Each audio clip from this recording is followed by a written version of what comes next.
الزام تراشی بھی، کھلی دھمکیاں بھی، رانا ثناء اللہ نے اپنی روش نہ بدلی۔ فوج کے خلاف مہم کی ذمہ داری عمران خان پر ڈال دی، دھمکی دی 13 اگست کو قانون توڑا تو 25 مئی سے بھی اچھے انداز میں نمٹیں گے۔ وزیر داخلہ نے پی ٹی آئی سربراہ پر قوم کو تقسیم کرنے کا الزام بھی دھر دیا۔ بد زبانی کرتے ہوئے بولے، الیکشن کمیشن کے فیصلے کے بعد عمران خان کا دماغی توازن بگڑ گیا، ثابت ہو گیا کہ عمران نیازی غیر ملکی ایجنٹ ہے، نہ روکا گیا تو یہ قوم کو کسی حادثے سے دوچار کر دے گا۔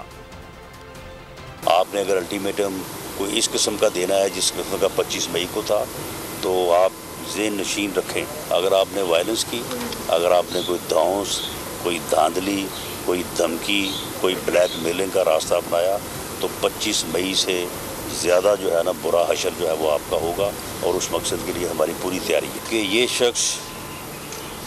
جو پی ٹی آئی کا سربراہ ہے یہ قوم کو تقسیم کر رہا ہے، قوم کو گمراہ کر رہا ہے، قوم کے نوجوانوں کو گمراہ کر رہا ہے، اور اپنی سمت کو درست نہ کیا اور اسے موقع ملا مزید قوم کو تقسیم کرنے اور قوم کو گمراہ کرنے کا، نوجوانوں کو گمراہ کرنے کا، یہ اس ملک اور قوم کو کسی حادثے سے دوچار کر دے گا۔ ای سی پی، الیکشن کمیشن آف پاکستان کے فیصلے کے بعد کوئی شک نہیں رہا کہ عمران خان جو ہے یہ فورن ایجنٹ ہے، اور یہ فورن ایجنڈے پہ اور فورن جو ہے وہ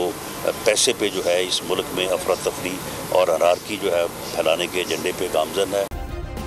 سبسکرائب کریں اور بیل دبائیں تاکہ کوئی خبر رہ نہ جائے۔